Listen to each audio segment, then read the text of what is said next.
ଓଡ଼ିଶାର ଗରିବ ଲୋକଙ୍କର ପଇସାକୁ ବରବାଦ କରି ପ୍ରାୟ 1100 କୋଟି ଟଙ୍କା ଖର୍ଚ୍ଚ ହେଇଛି। ଖାଲି ନରେନ୍ଦ୍ର ମୋଦି ଯିବା ଆସିବା 4 ଥରରେ ପ୍ରହସନ ଦେଖେଇନି ଓଡ଼ିଶା କ'ଣ ହେଇଛି କାହାର? ଉତ୍କର୍ଷ ଓଡ଼ିଶା କ'ଣ ହେଇଛି କାହାର? କେଉଁ ଶିଳ୍ପପତି ଆସିଥିଲେ? ବଡ଼ ଶିଳ୍ପପତିକି ଆସିଥିଲେ?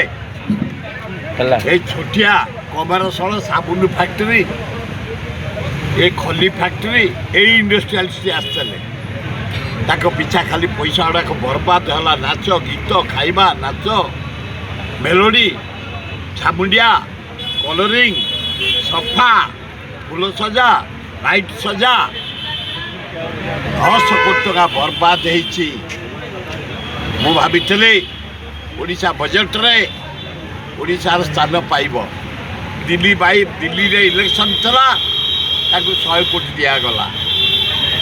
ବିହାରରେ ଇଲେକ୍ସନ୍ ଅଛି, ତାଙ୍କୁ 150 କୋଟି ଟଙ୍କା ଦିଆହେଇଛି।